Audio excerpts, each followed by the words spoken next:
আসসালামু আলাইকুম রহমতুল্লাহি বারাকাতু।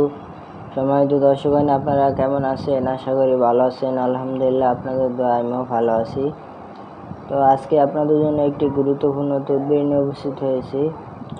আজকের তদবিরটা হলো, যারা জাদুটোনায় আক্রান্ত আছেন, জিনে আক্রান্ত, জাদুটোনা বান ব্ল্যাক ম্যাজিকে আক্রান্ত আছেন, তো জাদুটোনা বান ব্ল্যাক ম্যাজিক থেকে কিভাবে মুক্ত থাকবেন, মানে আপনাকে কোনো আসর করতে পারবে না। কিভাবে, এই যে এখানে যে নকশাটা লেখা দেখতেছেন আপনারা, এই নকশাটা আপনারা যদি আমার নিয়ম অনুযায়ী লিখে ব্যবহার করতে পারেন, তাহলে আপনার শরীর বন্ধ হয়ে যাবে। জাদুটোনায় বান ব্ল্যাক ম্যাজিক আপনাকে আক্রান্ত করতে পারবে না। ঠিক আছে? এই যে এখানে যে নকশাটা, আমি আপনার নকশা চাল লিখে দিব, চাল বলে দিব কিভাবে লিখবেন। আপনারা যারা আমার এই ভিডিওটা দেখতেছেন, আমার চ্যানেলটা সাবস্ক্রাইব করবেন, সাবস্ক্রাইব করে আমার পাশে থাকবেন এবং ভিডিওটা লাইক করে দিবেন, শেয়ার করে দিবেন অন্য ভাইদের উপকারের জন্য। আর তদবিরের অনুমতি পাওয়ার জন্য এই লাইক, কমেন্ট, শেয়ার করে দিবেন, তাহলেই হবে। আর প্রথম থেকে ভিডিওটা শেষ পর্যন্ত দেখবেন। এই শরীর বন্ধের জন্য এই নকশাটা কিভাবে লিখবেন আমি চাল সহ বলে দিব। চাল ছাড়া লেখলে কাজ হবে না। ঠিক আছে?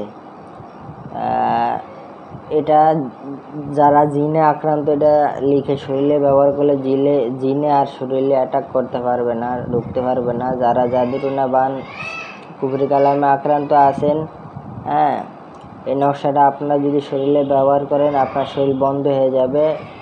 কেউ আর জাদুটোনা বান কুফরি কালাম করতে পারবে না। আপনার শরীর বন্ধ থাকবে। তো চলুন আমরা মূল আলোচনা চলে যাই। এই যে নকশাটা আপনারা জাফরান কালে নেবেন, নেওয়ার পরে সর্বপ্রথম আপনি কি করবেন, এই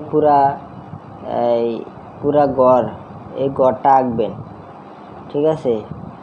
16টা গড় এটা আঁকবেন। আঁকার পরে এই নকশার উপরে সর্বপ্রথম লিখবেন 786। এই যে এটা লিখবেন। লেখার পরে তারপরে লিখবেন এসে এই প্রথম গড়, তারপরে এই দ্বিতীয় গড়, তৃতীয়, চতুর্থ, এই সিরিয়ালটা আগে লিখবেন।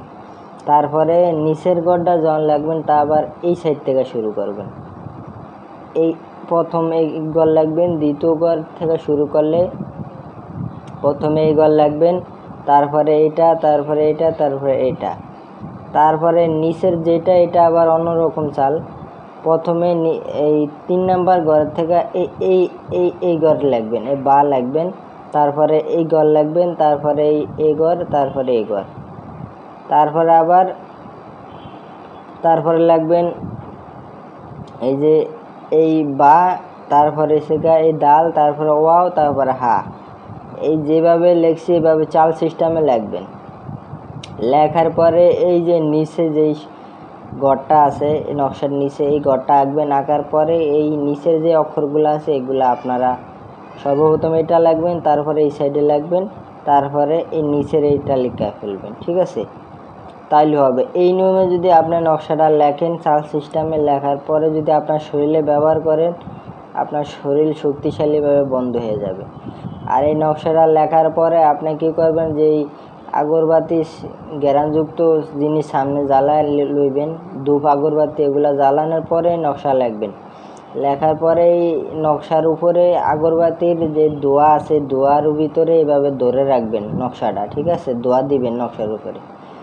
দেওয়ার পরে নকশাতে একটু আতর ব্যবহার করবেন হালকা, তারপরে আপনি মাদলিতে ভরে মোম দিয়ে আটকায় শরীরে ব্যবহার করবেন। তাহলে ইনশাআল্লাহ আপনার শরীর বন্ধ হয়ে যাবে শক্তিশালীভাবে। তো এতটুকুই।